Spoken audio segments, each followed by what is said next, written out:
off. He was like,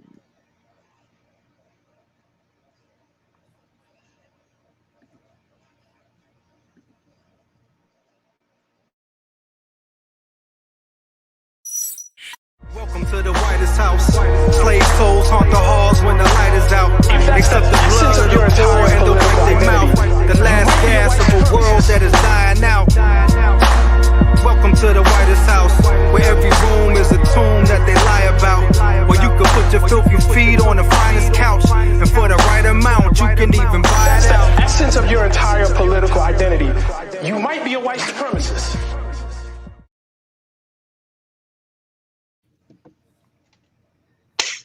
Welcome. Oh, look, we got the top two together. Wait, hold on. Well, I'm messing up. Bam! What you know about man like Jasiri with the shades? Man, like we got the matching shirts. You know what I'm saying? True twinning in effect. You know what I'm saying? me, Shout out yeah, to Muhammad man. Ali. You know what I mean? Like large up 5 pillars. Order man them. Yeah. Salam alaikum. Yes. So welcome to This Week in White Supremacy. I am, man like Jasiri with the shades. You know what I'm saying? Co-founder, CEO of Boyhood Media. And I'm joined by my twin brother. Man like Saeed with the shades. I don't know how to behave. The fresh one with the flavor from one hood. Full-time supervillain, part-time hater, all that good stuff. Yes, indeed. And not to be outdone, as that's our wonder triplet for today. No, I'm just like the blueprint. It's okay. I created the Wonder Twin, thing going on. Not everybody wants to copy. It's okay. I'm the inspiration. It's all right. It's your girl Miracle. I'm here. It's okay. I've been abandoned and left behind by my twin, but it's fine. I'm gonna work it out. No, don't love me now. Don't love me now. It's all right. Why can't it just be that you have another twin, like you, just another twin? So it's the triplets now. Like we're growing. Yeah, we're growing, and the John is expanding. Exactly. That would be nice. Sure, we can expand. However, it's okay. We can expand with family of. Yes, we're family. We're together. What's 4? Septuplets? Quadruplets? Yes. Family of quadruplets. Yes, and we just, next time we buy our shirts, we're just gonna get everybody a shirt. Yeah, we just gotta get everybody. Yeah, just put it on the one hook card and just business expense. Hook it up. Mr. NLS, what's going on, my brother? Treble NLS, you know what I'm saying? One hood's hippie, just here to bring the peace. Hey, brother. Well, you're right on time, because the one thing that's missing in this world right now is peace, man. It is crazy right now. It's a lot happening in the world. Of course, the last few days we saw, horrifying images from Afghanistan. People trying to leave Afghanistan. You saw a plane with like 700 people on it, people hanging from the plane. And, this was, the United States withdrawing, from Afghanistan. And, almost immediately after this withdrawal, Afghanistan falls. A lot of people have critiqued Joe Biden about it. And so Joe Biden came out and, he had some words for all those people who wanted to know, like, what is he going to say about Afghanistan? Let's play a little bit of Biden's, response to, the tragedy that we're seeing unfold before our eyes in Afghanistan.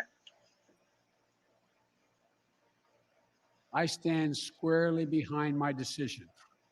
Facing fierce blowback for the chaos that ensued after. One thing a white man gonna do is make a terrible decision and stand squarely behind and double down of the evacuation, saying that while the Taliban's rise was quicker than expected, Afghanistan's political leaders fled the country and left behind an Afghan army unwilling to fight the militant Islamists. This did unfold more quickly than we had anticipated. So what's happened? Afghanistan political leaders gave up and fled the country. Blame the Afghan Afghanistan for the military problem. collapsed Okay. sometime without trying to fight. If anything, the developments of the past week reinforced that ending U.S. military involvement in Afghanistan now was the right decision. He has also blamed his predecessor, former President Donald Trump, you could pause for it right empowering there. the Taliban and You know, just kind of, I guess, initial responses. You know what I'm saying? Like, because we know, you know, there's been a lot of conversation about the, you know, the United States quote unquote nation building, but like, how can it be nation building if you leave and a week later, you know what I'm saying? We see, you know, the fall of the quote unquote nation you were building. What's your general reaction to not only what's happening in Afghanistan, but just Biden's response of like, basically kind of like, you know, fuck y'all. Like, you know, like it is what it is. We're going to move on and you got to deal with what you got to deal with. I think it's very important. Like, language matters. If you're saying this happened more quickly, you're saying you expected this to happen regardless. And then that's how I'm taking it. So I don't understand at what point did they decide to victim blame and just like wipe their hands of this horrible situation that they created. To me, the silver lining is that so many folks are understanding why, you know, invading other countries is pointless, why our military wasting military resources to literally just harass and murder and create genocide against brown people is unnecessary. And I think people are waking up. But this just shows how horrible American foreign policy is and has always been, at least in the modern era since the Vietnam Korean War. America does not win wars. We literally just take over other countries. And then once we're done with them, we leave them in disarray and let them fend for themselves, while also requiring millions of billions of dollars in fees and stuff be paid back to us. This is just exposing how horrible the white supremacist international foreign policy of America really is. And for Macron and all of these EU world leaders talk about they're not taking in Afghan refugees, they're going to limit everything, they're going to, you know, restart negotiations with Turkey to make sure people don't come into their borders. It really is just showing how much our Western American governments really do not care about Black and brown folks. Absolutely. And it's really like that idea. And, you know, why were we in Afghanistan? Because we're trying to, you know, basically take their resources, you know what I'm saying? Put a pipeline there, get the oil, whatever resources that we want to get. And then it's like, once we take those resources or do whatever we want those resources, and then now you on your own. And, you know, and we talked about it a little bit before with that wild TV show that they tried to do, but then also, you know, you're also not, you know, there were Afghani people that actually risked their lives to help the United States governments on their mission. Now, a lot of them can't even get where you promised them visas or you promised them passport, you promised them entry into the United States, and now denying them entry, denying them passports, leaving them to die. And so, but, you know, like you said, like this is historically how Black and brown folks' interaction with white supremacy ends up, right? You know, they come and you're their friend when they can use you for their own benefit. And then once that's up, you know, you get dropped off to kind of fend for yourself. And so it should be a lesson moving forward for these countries that want to engage or interact with, you know, the United States or these European powers, is they're just going to use you for their own benefit. And then when they're done with you, you know, leave you to die. And that's exactly what we see happening. Farouk, what's your take?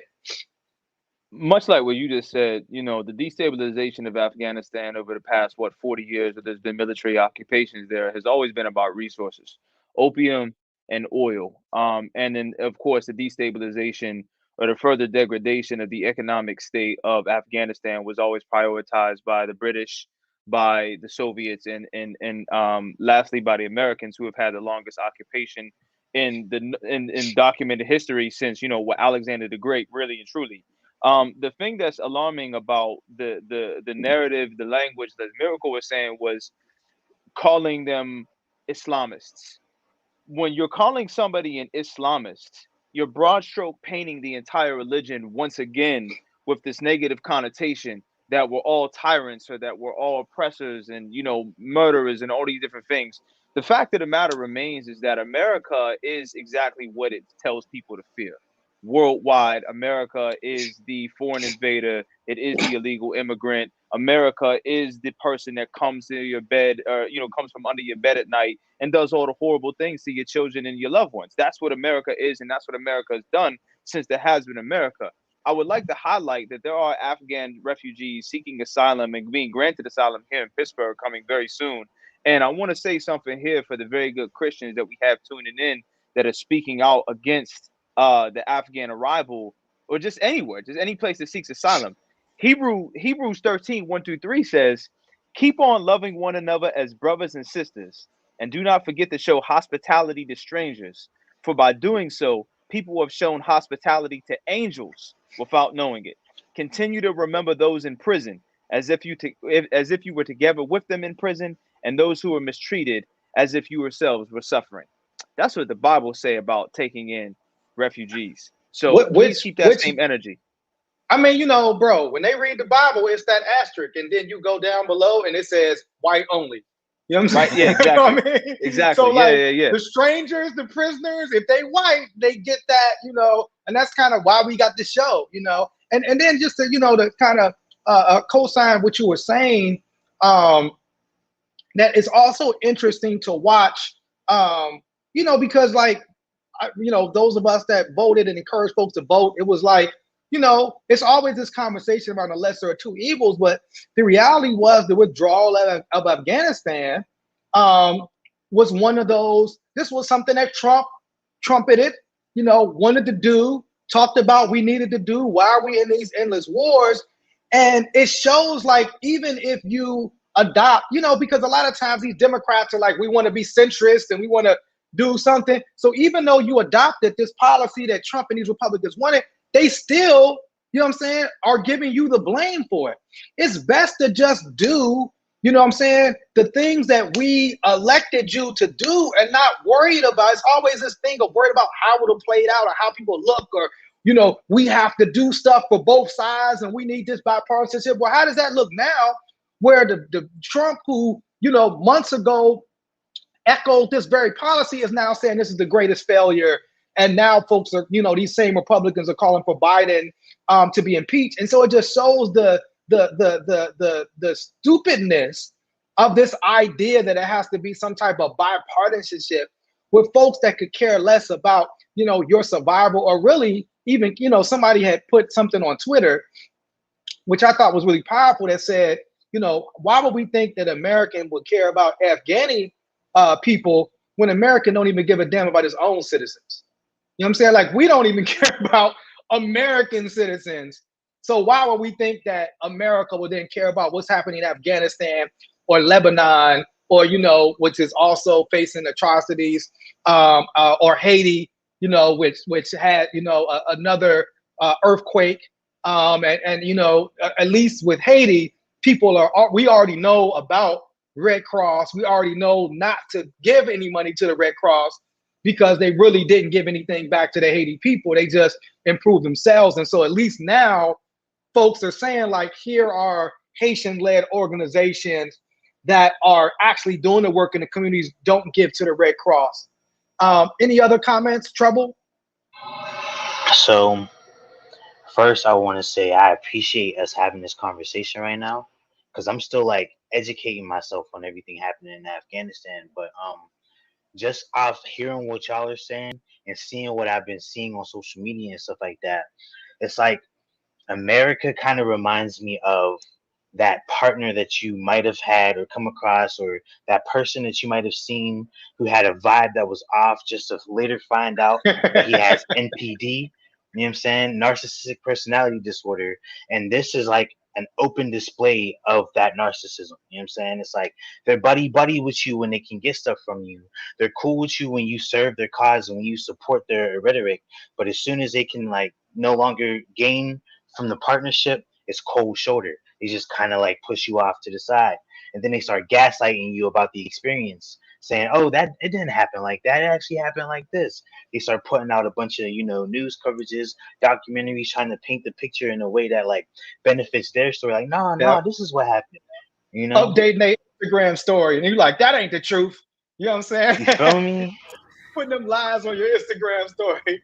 I did want to ask you all because a lot of people kind of tried to make a connection between the Taliban. There were these videos of the Taliban going into these different homes, going into the gym. But a lot of people kind of made this correlation between the Taliban going into these places to what happened on January 6th with, what, have been dubbed Vanilla ISIS. Was one of the dubs of the folks that ran up in the Capitol. Do you make that correlation between, do you all make that correlation between what we saw happen in January 6th with these, Trump supporters attempting to overturn the election, going up in the Capitol, to what we saw the Taliban doing in Afghanistan? I mean, if you're invited to take over, you're invited to take over. So in both situations, it is what it is. And I will also say, on Monday on the One Hood Power Hour, we had Sadaf on who was talking about the situation. And on next Monday, we'll have another Afghan couple also talking about the situation. But I think it's very important. Like, yes, it's the same thing. It's these American-backed people, right? Because the Taliban was created and backed and financed by America, trained by America. The two de facto leaders. One has been in Guantanamo for a few years. Another was working at a U.S.-led NGO. So these are, for lack of a better word, American finance people who were invited to take over a country and were on their cell phone. It was the weirdest thing. It was like they were on their cell phones, going live in these various buildings, just like the people in the Capitol were during the insurrection. It was like the same thing, sitting on the desk, touching the equipment. It looked exactly the same. If anybody has any questions about the Taliban and why they were where they were, why they do what they do, everything like that, please reference this photo right here of the Reagan era administration inviting the Taliban to the White House for a sit down in order for them to get the Soviets out of Afghanistan. So the White House, the CIA, the American tax dollar has been paying for the Taliban since the early 80s. They've been funding them. They've been sponsoring them. They've trained them. The Taliban is doing exactly what they came to do, which is why the American military had absolutely no answer for what they could do in Afghanistan. Here's the photo right here in case anybody thought I was chatting shit. That's the Taliban with President Ronald Reagan in the White House, and I believe his first term. So this isn't anything new. The Taliban were able to work with the American military in order to suppress the peoples, to suppress the local insurrectionists, whatever you want to call them, in order for them to be able to successfully take over 85% of the country within a day or two of the American and the Allied forces leaving the country. The reason why they were able to do so efficiently and so quickly is because the Americans paid them to do it. Yeah, I mean, I think that's a point to make, and it's kind of like what Treble says. They'll try to paint this opposite picture, but just want everybody to do your due diligence, do your research. If you missed the last episode of One Hood Power, it's on our Facebook page. Go back and watch One Hood Power. Tune into One Hood Power this Monday at 7 p.m. Get educated. I just want to large up Sadaf real quick, who tomorrow morning will be leaving on a flight to Macedonia to aid the Afghan people that are seeking asylum right now. So large up our sister Sadaf, man. Masalama. May God carry you, and thank you for what you're doing. Absolutely. And I guess speaking on kind of the intersection of the Taliban and January 6th, Trump came out last week. If we go into what the fuck did Trump do now? And one of the things that, of course, on January 6th, a woman, Ashley Babbitt, was killed by the police. It's on video. attempting to breach this part of the Capitol where Congress people and senators were. She attempted to go in. She was shot and killed by police.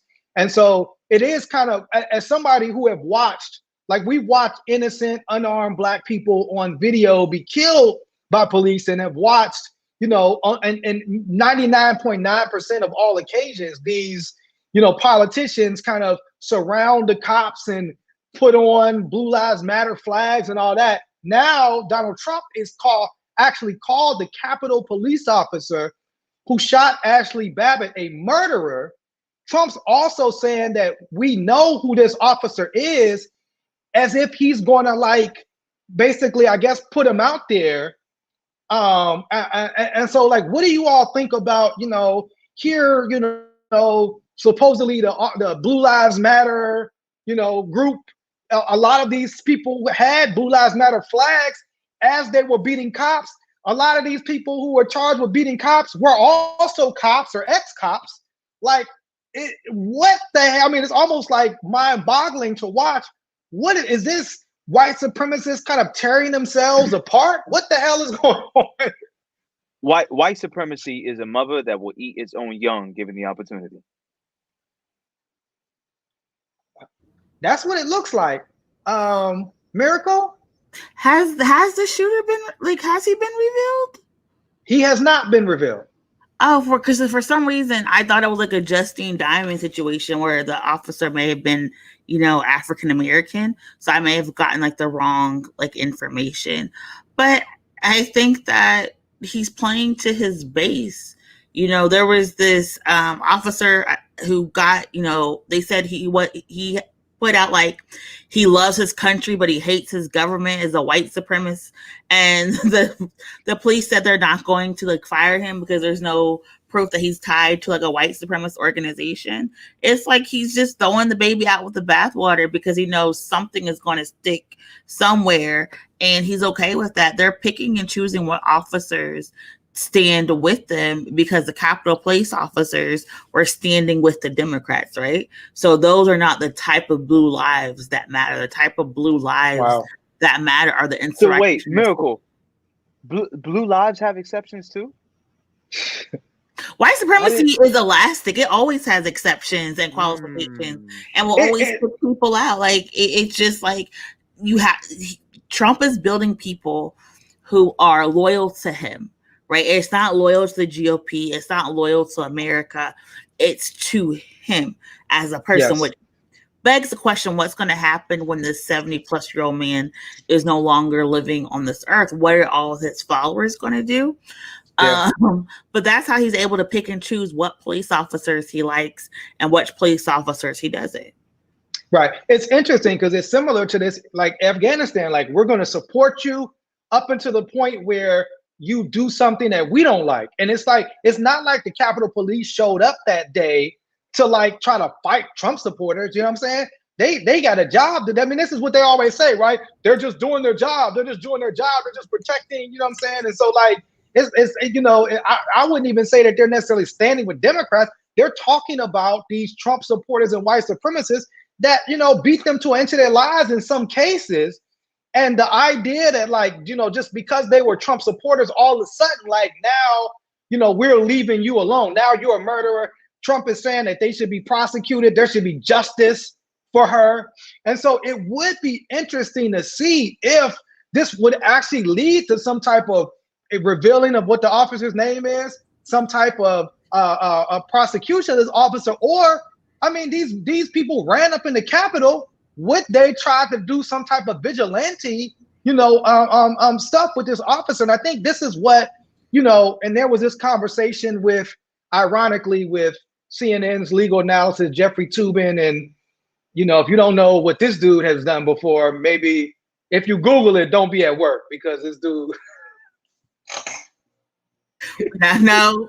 He's a wild boy. That's all I'm gonna say. But he just put out an article saying that Trump should not be prosecuted. And so it's like, okay, well, if he should be prosecuted for all of the different crimes he did, including inciting this riot, then you actually allow for something like this to happen again. They're already saying people are also being as violent. he's saying the radical left must not get away with this. We must have justice. So how you gonna get justice, Trump? What are you all gonna do? It's past August 13th. How are we gonna get this man in the office? And so, like, it's actually setting the table for some type of situation to happen here, like we just happened in Afghanistan. And the fact that, like, you know, it looks like the Democratic Party is just gonna allow this shit to happen. It's just, you know, it's wild. I mean, protect yourself. You know what I mean? That's all I say. It's falling apart before our eyes, Miracle. I don't know. There's nothing we can do except for just tweet through the ends of like our lifetime. Like, all we gotta do is go on social media and be like, another place fell again. Like, the outside shooting again. Like, it's what it's going to happen. Like, there's nothing we're not going to have a civil war. Like, we are not prepared to just start going through and just like shooting people up, and it's going to happen because I don't want to jump ahead, but if you look at these people during these mass mandate hearings and how almost moved to violence they are just because people want their kids to wear a mask. Yes. It's to the point now. I just seen something on Facebook where this teacher is saying she quit her job because she wanted to come to school without a muzzle on, and she's refusing to muzzle her children. And she's urging all these other educators across the country to not wear a muzzle and to stand up for what you believe in and not the brainwashing of the children. Let's COVID be damned. Having on a mask just helps hygiene practices, right? Who the fuck started calling it? People don't even wash their hands, or their legs. So they don't like, want to wash. They go into the pool and they think that's enough showers for the week, right? Like, hygiene is not going to help. Telling them it's about hygiene is people don't know how to wash their booty holes. So I don't think that telling them to wear a mask because hygiene is going to help the argument. It's just not. Yeah, I mean, so I'm sorry. I want to add something to the conversation. Please do. So I feel like when I see what Trump is saying about the cop and what happened to that woman in the Capitol building, I see the emotion that he's feeling, and to that I raise the question of that this is exactly why cops should not be killing civilians or shooting to kill. You know what I'm saying? This is exactly why we don't need militarized police force dealing with civilians in ways that are like basically like as we see on camera, almost intended to take a life. You know what I'm saying? So like this almost proves the issue that we have been trying to amplify about the police from 2020 and beyond, like even before. You know what I'm saying? Yeah, but I think with trouble, you know, this wasn't like a person. This wasn't Dwayne Wright who had a registration and, you know, had a warrant and tried to run away. These were people actually trying to attack the Capitol. They were trying to get to these Congress people. They were trying to overturn this election because they wanted to see a Trump presidency. That's a little bit different in terms of. Yeah, go ahead, Farouk. I would just say it's different, but now they want to have a discourse about police usage of firearms around civilians. Now you want to have that conversation because it was against someone in your constituency. Yes. The elasticity, the elasticity of white supremacy, is Miracle so eloquently said. Look, I'm stealing that from now on. White supremacy is elastic. That shit's hot. I'm not gonna lie to you. That shit is hot. But that shows that rubber band just now encapsulated somebody else. It's like, oh, this is one of ours. We have to protect them from the American police. Not Trump's American police, but the Democratic. That's exactly what I was trying to say. You know what I'm saying? 100%. Right. Now the discourse is being had around should police officers be murdering civilians, all because Ashley Babbitt lost. So now they're going to try to make her a martyr. That's what's going to happen. They're going to try to make Ashley Babbitt a martyr because she tried to and failed create an insurrection and a coup d'etat on the White House, or the Capitol building, rather. As another one of these people that were ex-military. But I think just to get to the point that Miracle was saying about the mentality of these people, because, you know, we saw, you know, a story, and the story went viral because of the picture that they used, but one of these QAnon supporters that killed his own children, if you could pull that picture up, Gary, that killed his own children because he thought his kids would destroy the world.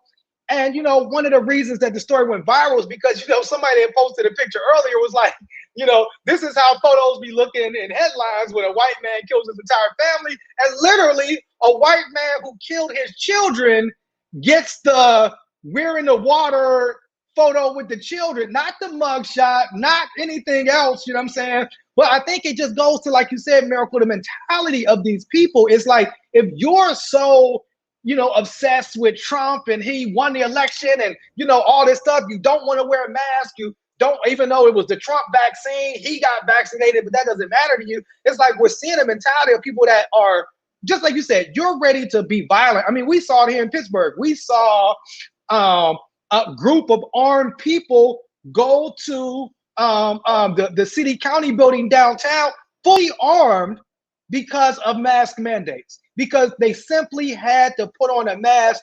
Ironically, these people who went down there with their AK-47s and their white supremacist insignias, the Republican candidate for mayor of Pittsburgh, Tony Moreno, not only met with these people, but also like bigged them up, you know what I'm saying? And is doing like mad rallies with them and Wendy Bell and all of this. So we are seeing like a mentality that's like, facts be damned, science be damned, you know what I'm saying? Anything black or brown be damned, like Black Lives Matter are terrorists, but yet you're showing up with not just a regular gun, but full machine gun, full body armor, but you're a patriot. And so when you talk about white supremacy is elastic, I mean, goddamn, you know what I'm saying? This shit looking like Mr. Fantastic out this mug, you know what I'm saying? Like, what the hell? Yeah, and I know the rally this weekend that they were holding, a lot of people have been like dropping out, but that's why history is so important. And there was this documentary I watched, I can't remember what it was called, but like after the fall of the Nazi Empire, a lot of people killed themselves and their families because they couldn't imagine living in a world where Nazis weren't in charge. And we're going to see more people killing themselves and others, but also community members, because they don't want to live in a world without these Trumpian leaders. And we really have to be prepared. Like, none of our elected officials or our school districts are adequately prepared to even have these conversations. We're literally seeing people here in the Allegheny County area. A person did the Hail Hitler salute when somebody was saying you had to wear a mask, man. Like, you had to wear a mask. And I have worn masks since I was 7 because I'm immunocompromised. I've been sick all my life.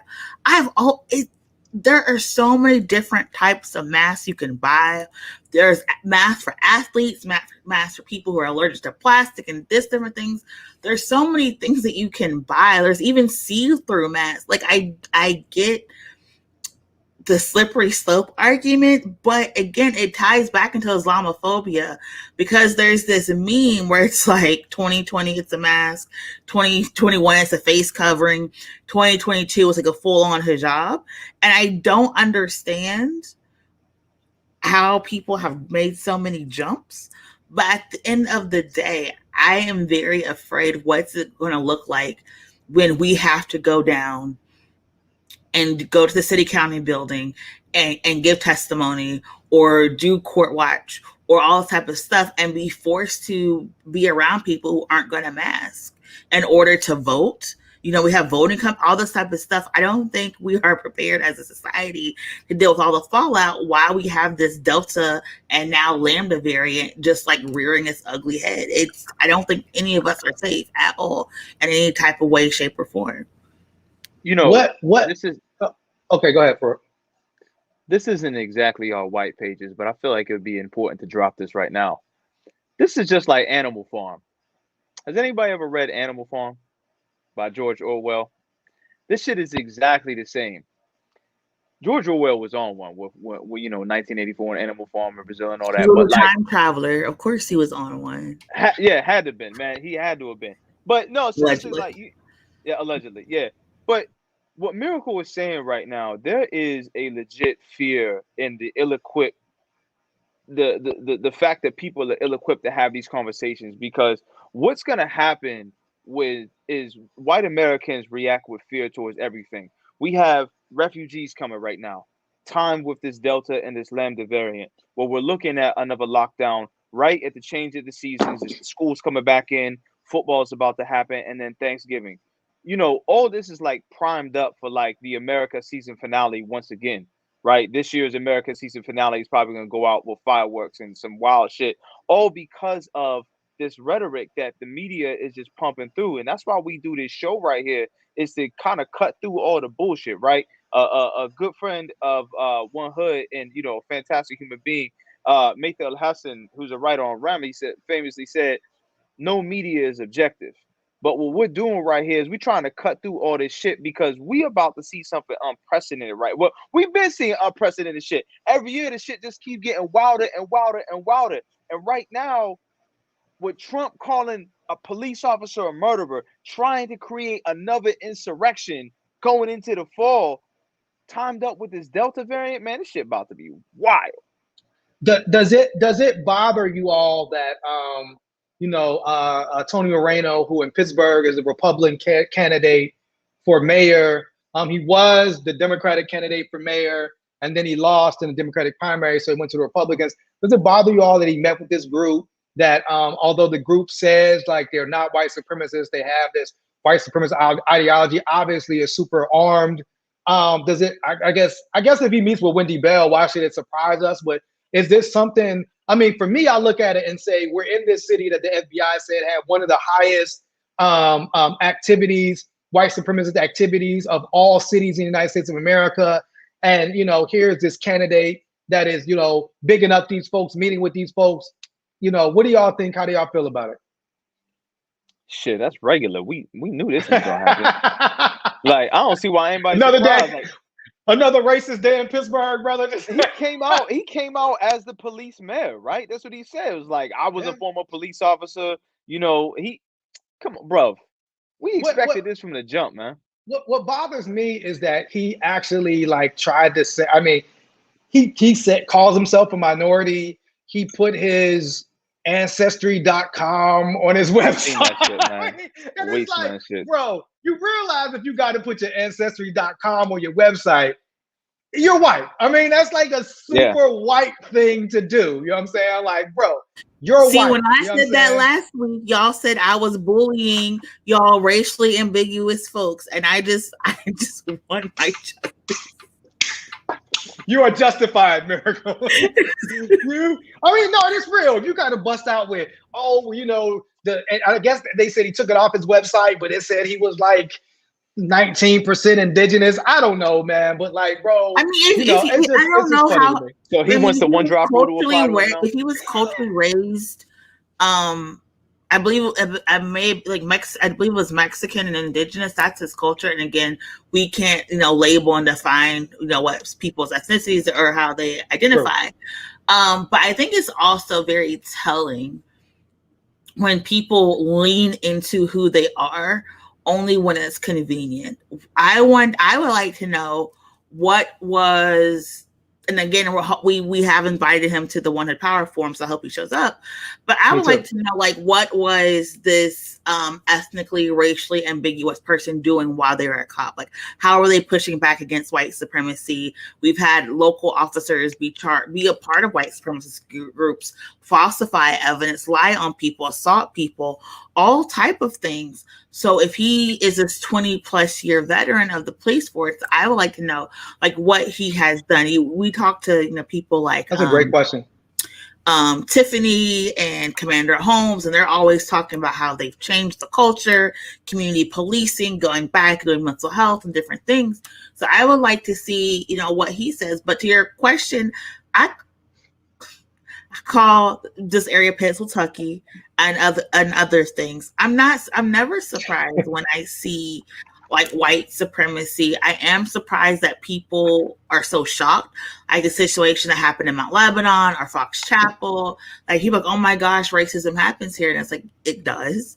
And I need you to be aware because I don't want to speak negativity, but I'm very scared that as we move and as we come into the anniversary of the Tree of Life and Dulaine Cameron being murdered, that we are going to start to see more white supremacist violence. There have been multiple white supremacist attacks all around Allegheny County in the past like 6 months. A lot of stuff hasn't been reported like on the news, but there's been a lot of people, including people I've known, who've gotten jumped and beaten up. So I'm very nervous. And again, because the administrations are not proactively engaged in the situation publicly, I don't think there's going to be a response to protect the community when crap hits the fan. No, I think you make a great point. And, somebody actually put Windsor Forum, I believe it's October 4th is going to be the forum.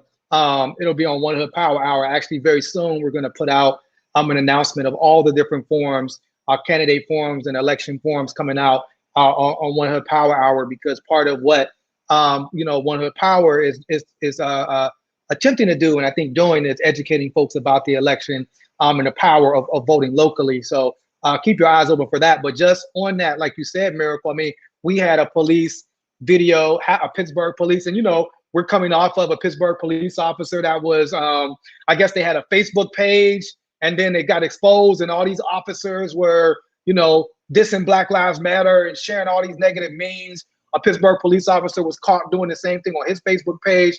But this past week, a video came out of Pittsburgh police officers actually beating people on the South Side in Pittsburgh. The South Side is funny. I'm out of town and was just telling people about, like, hey, there's this area in Pittsburgh called the South Side where Black people know, like, that's not the place for us to go have fun, go to no bars, nothing. So it's ironic that this happened on the South Side. Not ironic, I guess.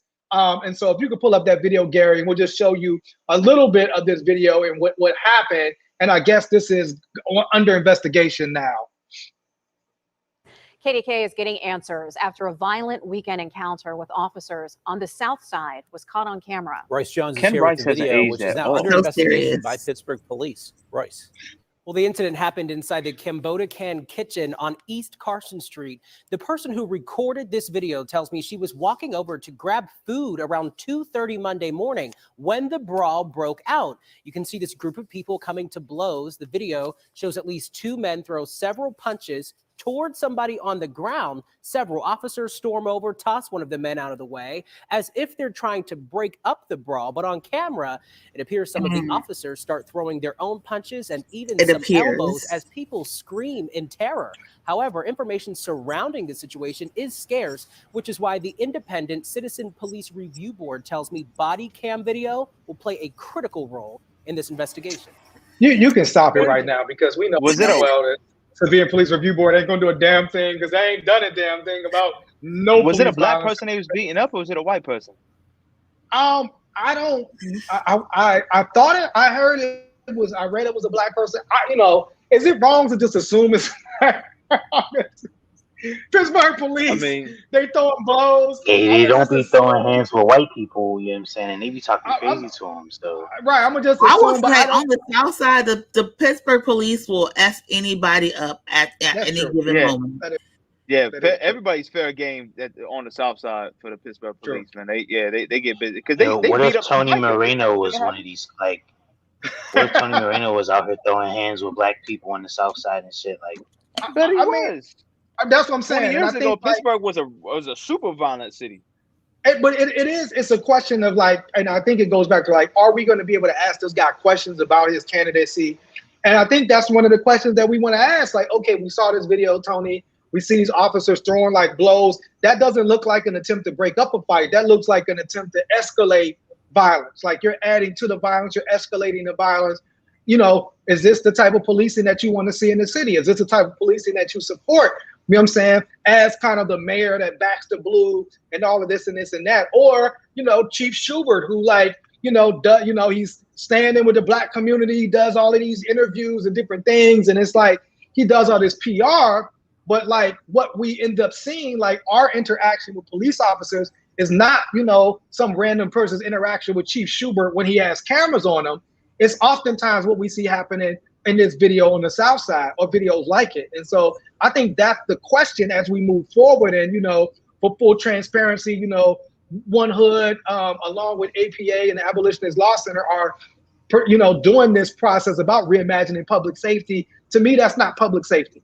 Like, if people are engaged in a fight and this clearly it's like 6 or 7 officers. You know, it's not one officer that like is fighting for his life. Like that's very different. One officer and he got to get somebody off him. This was a large group of officers. It seems to me that you should be able to break up a fight between people that are not armed very easily instead of just hauling off and beating folks down. Mm-hmm. But they can't. Or just let them finish and then arrest them when they're like tired. Like right, you could do that. You know what I'm saying? If they're not, make sure they're not bothering anybody else or whatever. So will we ever see this body cam video? Who knows? You know what I'm saying? But I guess I guess we'll see. So I don't know like where y'all want to go now. We got like a whole lot of Karens to talk about, or you know, you have brought up this conversation, Farouk, about like Aquafina. Do we want to go there? Like where do we want? You know, I want him to lead this conversation in one of his like 15 accents, so we can have this conversation. Listen. I can't like first off.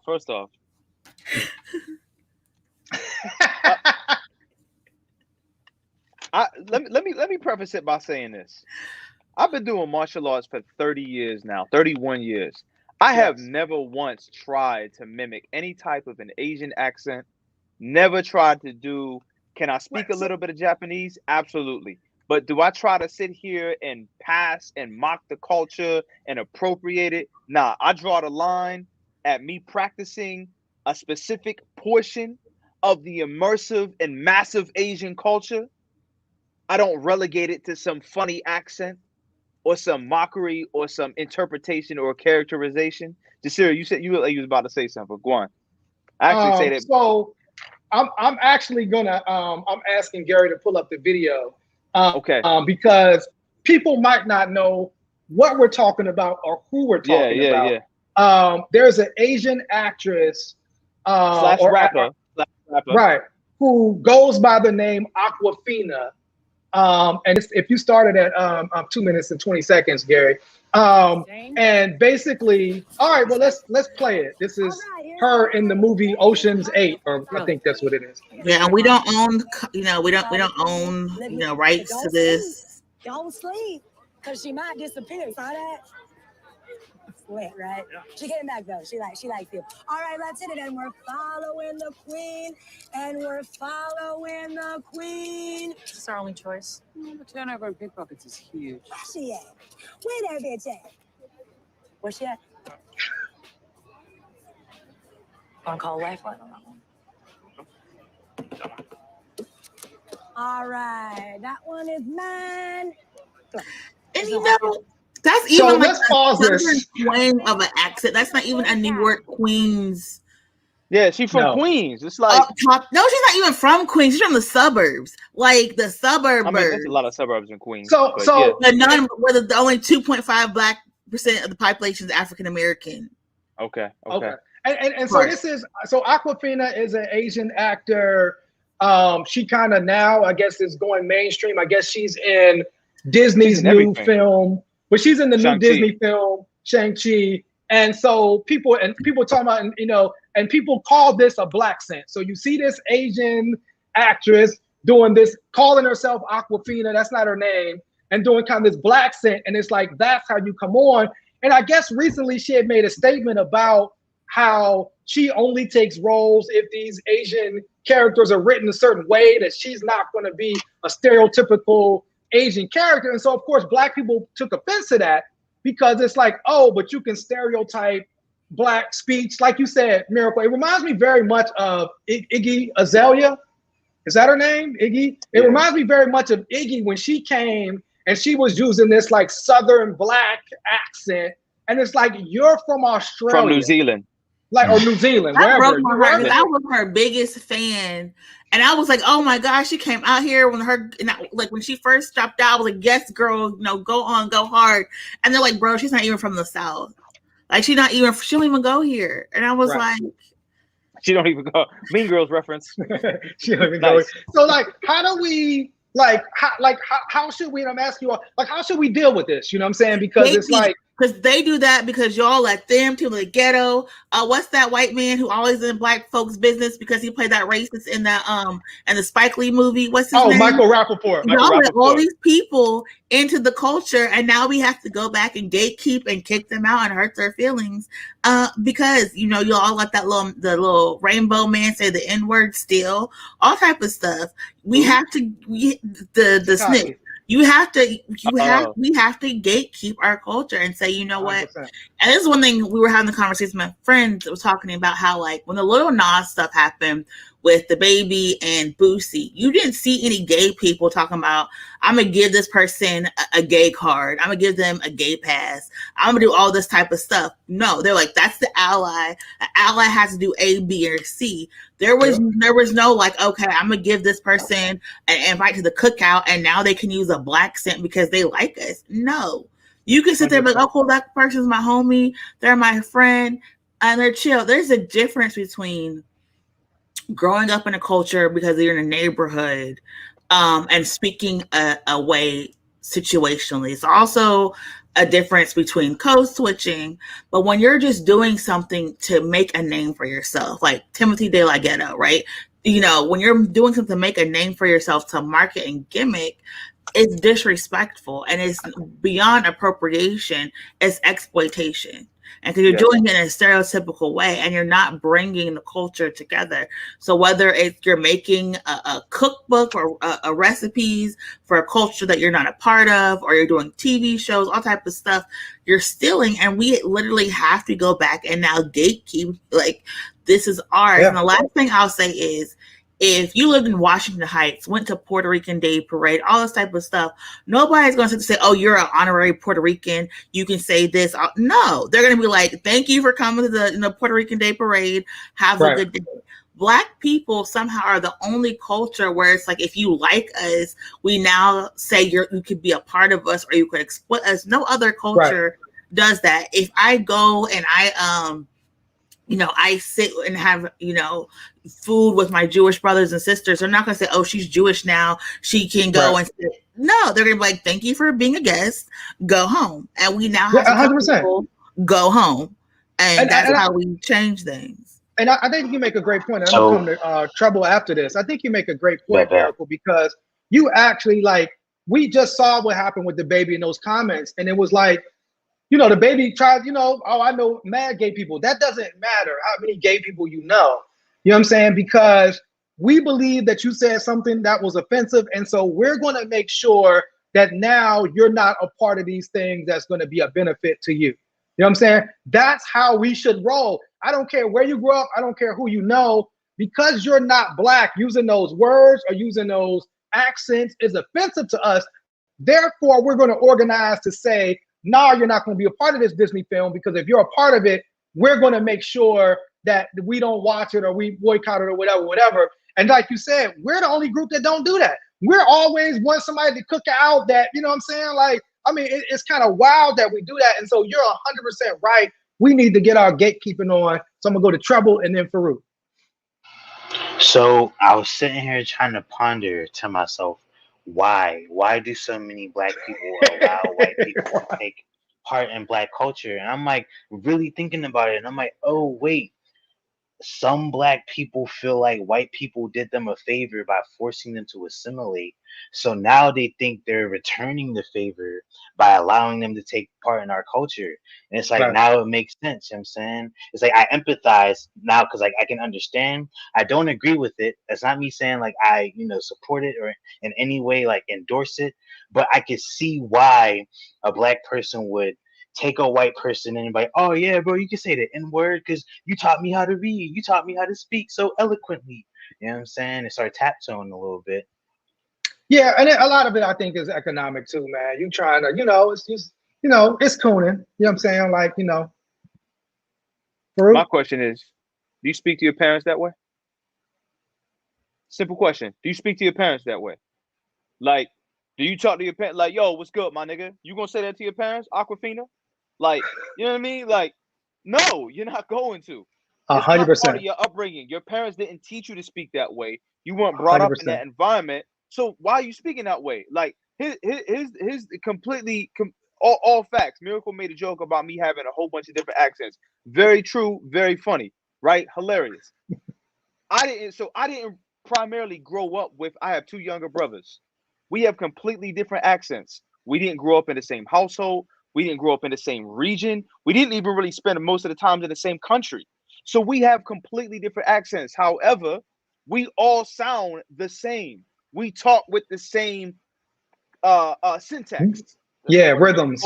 Syntax, rhythms. Like we have the same patterns, right? So I speak to my father this way. I might speak to my mom when she was alive with some more Arabic words because that's what she taught me how to speak. But that's part of my upbringing and my culture. What Aquafina is doing is no different than what fucking Chet Harrison is doing, or Chet Harris is doing, or Justin Bieber, who's on that fucking remix with Chet, you mean Chet Hanks? Chet Hanks, whatever fucked up. Wait, yo, listen, the blood clot Yankee waste man. Yo, we're not dealing with that, man. You get me? Not dealing with that shit. But same thing with Justin Bieber. We ain't asked for him to be on that remix. We ain't asked for Justin Bieber to whitewash Afrobeat. It right? didn't need no other body. It didn't need no other. Well played. Well played. Very well played. I see you. I see you, sneaky, cheeky son of a bitch. You. I see you. But, you know what I'm saying? But no, Aquafina has me tight, and because like I really want to support this Shang-Chi movie, right? I really want to support this.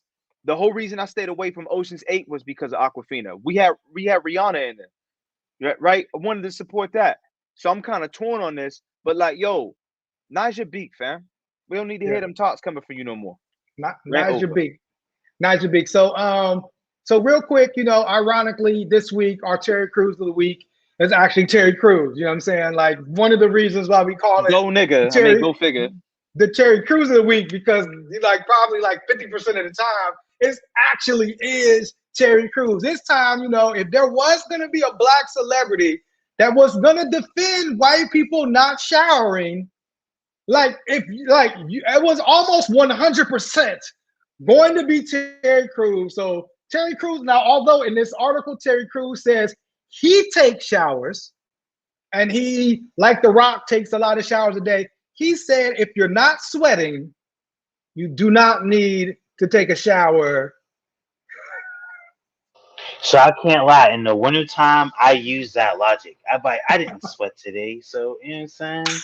It just be too cold. You feel me? Like I don't want the breeze going on my skin after a shower. But you when you use that logic, Trouble, you wrong. Inside your heart that I'm not gonna lose the trip like that, but I'm a chilling. Right. I'm a chilling. Trouble. You know me? Exactly. Trouble. I got a question for you. Bruv. Brother to brother. What's up? Come here. What's up? You get on the bed with your outside clothes, bro? So Nate has been on me about that. I've been changing my ways. You feel me? Because sometimes I don't think about it. I just come in and I just sit down. But then I'll get up like, oh shit, like I'll change. Not the outside clothes. Bro, don't bring them COVID, bro. Like them COVID-19 germs up in this bed, bro. Bro, I'm from the streets, bro. We didn't have the luxury of night clothes, bro. It was just I feel you. Sleep in what you chilled in. I feel you. You at least gotta spray with yourself with a Lysol when you walk in, and then exactly on the outside. Did y'all? I'm definitely learning. I think the rats from the bubonic plague would just love to be alive right now. I feel like they would be having the time of their lives. People don't shower. People just leave. They would just be out here just spreading diseases, as happy as a clam, just to be alive right now. And it's just, and I get people have mental health issues. People have accessibility issues to water. People try to be environmentally friendly, but there are you can buy wipes. There are so many things you can do to wash yourself from head to. And again, religiously it's different. Some people are required to be clean, and so therefore they know how to be clean. And they do that. And I get that maybe other religions and cultures didn't teach people how to be clean. And so I try to, but I don't get why people don't take showers and baths. It's so easy. You just turn the water on, put soap from head to toe. You can do like a 5-minute bath for the military folks. Talk to the military folks. They can tell you how to take a full head to toe, deep clean bath like in 4 minutes. Absolutely. I want to say this real quick because I got a hard stop at 7. I got things to do. There's a whole bunch of. Oh yeah, look at Jasiri's face because he's frozen. That's hilarious. We have a whole bunch of relief efforts out right now for the Afghan people, for the Lebanese, for the Haitians. We want to encourage everybody to stay away from the Red Cross. Please stay away from the Red Cross. There's a website up right now called livelovebeirut.com where you can direct funds to the Lebanese people. By the end of 2021, 70% of all of the Lebanese citizens will not have access to safe water. Almost 50% of the country is in poverty right now. So this is just one of many websites where you can donate and they go directly to the people, not through a filter system, not through a middleman, such as the Red Cross. So there's, if you're looking to donate, if you're looking to be a part of the aid and relief efforts, there are Afghan organizations, there are Lebanese organizations, there are Haitian organizations that you could direct all your funds and attention to. And we urge all people to share those efforts. And please, give what you can where you can. We understand not everybody's in a position that's fortunate enough to give, but whatever you can do, please do. Yeah, and I know Jasiri had to hop off, but one of the conversations we want to talk about with our Karen of the week, is he back for the Karen of the week? Yes, he's back. I'm leaving. I don't know if my computer had to take a shower. My computer just said like, "Yo, chill out for a second." Like, it just shut down. So I'm back. Hold on. Let me make sure. Say, bam. See, it's like Farouk is. Because we're twins today. The Karen of the week was kind of wild. You know what I'm saying? I don't know. Have you walked dogs, Miracle? Have you had a situation like this happen? I had a lady try to call the cops on me because she didn't like that the child was in the car, but no, I haven't had anyone stop me from walking my dog. So this is our Karen. Let's watch a little bit of our Karen of the week. Over there. Okay, so that's why you call it. You know what? Fuck you recording me right now. Okay. Fuck you recording me. And okay. Your dumb shit. Okay. Fuck you and your fucking phone. Okay. So rude. Get the fuck out of here. I live here. How long have you lived here? It doesn't matter. Like a fucking month? Doesn't matter. Get the fuck out of here. Make me. Oh, so she bold because I would have been like, bitches like you are the reason cell phones are a thing these days. Okay? What does that mean? Get the fuck out of here. Yeah, what is she trying to say? Like she's just mad. She's mad at cell phones. Bitch, I lived here for a year and a half. Get the fuck out of here. I'm not going anywhere, woman. What is wrong with you? I'm not going anywhere. I'm walking my dog. What is your problem, Karen? What is your problem? Come up here. I'll call the cops. I will call the cops. Look at this. Look at this. She would have got, remember the movie Sparta? She would have got kicked right in her chest. Sparta.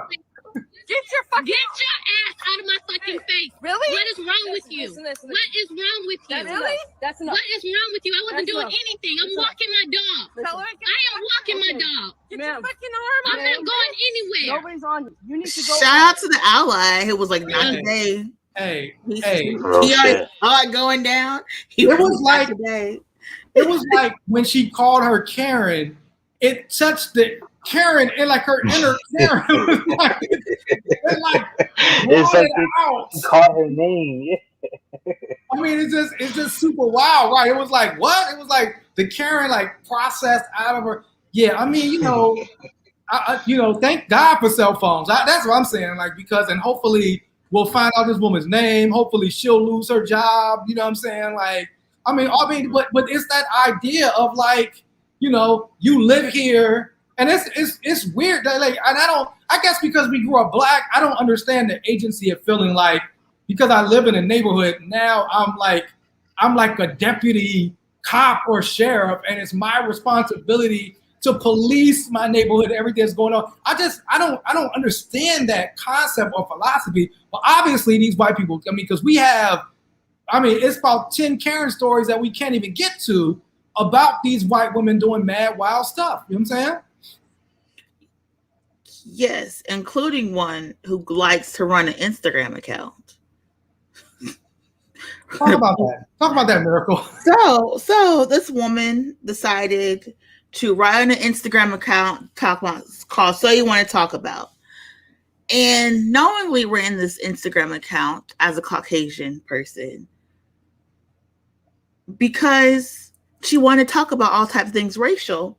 However, she was also aware that people thought that she was a Black author. And she waited a good year and almost a half to sit there and say, you know what, I'm not this Black person, but I've got a book deal and I've got millions of followers. And I got some endorsements and some influence money.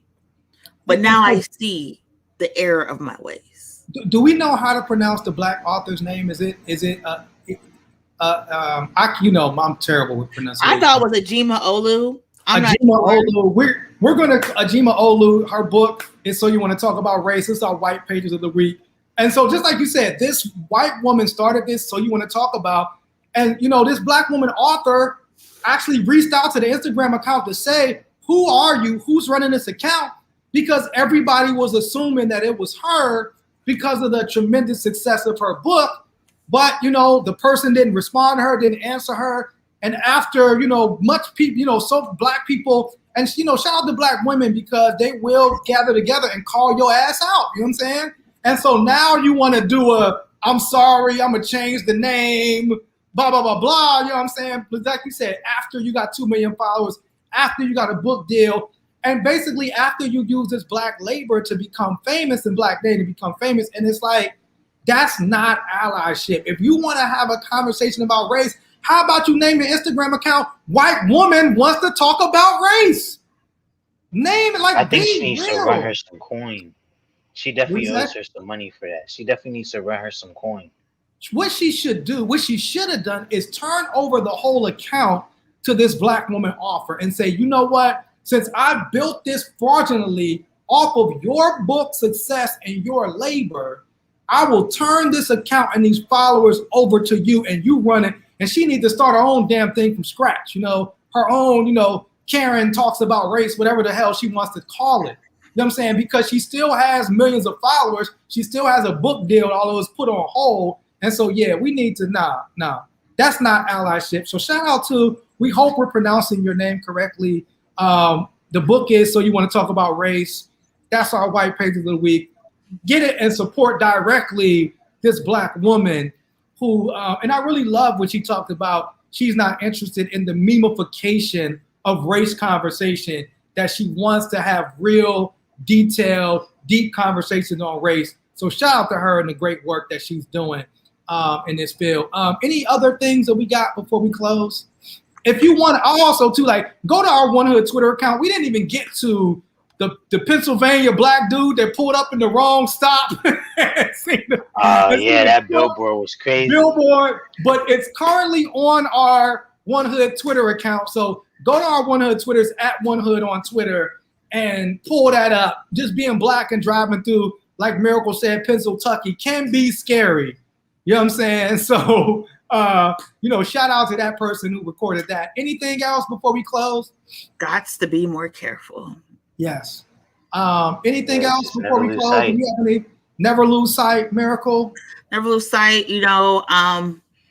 There is going to be a lot of people. Well, we have one family right now from Afghanistan who's resettling. There may be more. So as a community, let's come together. Let's not only support people who are resettling here, but also let's support our local community and neighbors who are in need. Let's really show up. This pandemic is still wreaking havoc. And even before this pandemic, a lot of people were in need of support. So show up where you can, volunteer. Oh yes, Wooksy Woogie, this is why we love you. You're our honorary 5th member since we're growing. We are nominated for things best Facebook page and best POC business for the best of Pittsburgh City Paper. So go online to Pittsburgh City Paper, I believe.com. Vote for One Hood Media. I was going to say, you also can, if you want to nominate us as one of Pittsburgh's cultural treasures, you know what I'm saying? You can go to Hines.org. Hines is asking folks to nominate cultural treasures in the city. And so, if you want to go on Hines.org and nominate One Hood for a cultural treasure. I think just Miracle alone is a cultural treasure. But if you want to nominate our whole organization as a cultural treasure, please do that. That would be nice as well. Until tomorrow at 12, conversations about mental health are more important now than ever. And then also tomorrow at 7 o'clock is Ask a Black Doctor. Miracle is actually going to be moderating the conversation. This might be the most lit Ask a Black Doctor ever. It's so listen. Don't talk to me reckless because we're talking about vaccines tomorrow.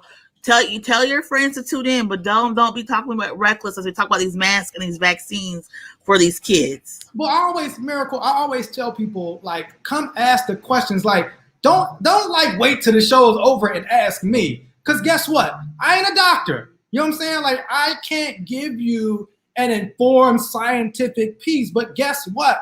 We'll have 3 doctors on, 2 Black doctors, 1 Latinx doctor. Like, come ask these doctors these questions. If you have questions about Delta and Lambda, if you have questions about vaccinations and the possibility of a booster shot and what that means for folks. I saw that there was a question about like the fact that even, talking about how the U.S. gets booster shots, and there's a lot of countries that haven't even got the first vaccine shot that want the vaccine shot. So, right, children are getting sick. A lot of children are getting sick. ICU beds are filling up. So come ask. That's why we have it. It's called Ask a Black Doctor. So if you have questions, if you have information that you want to see, is this legitimate or is this something that somebody just put together on Instagram and start sharing around? Come Ask a Black Doctor tomorrow, 7 p.m. It's for you to ask your questions. Treat Miracle with respect.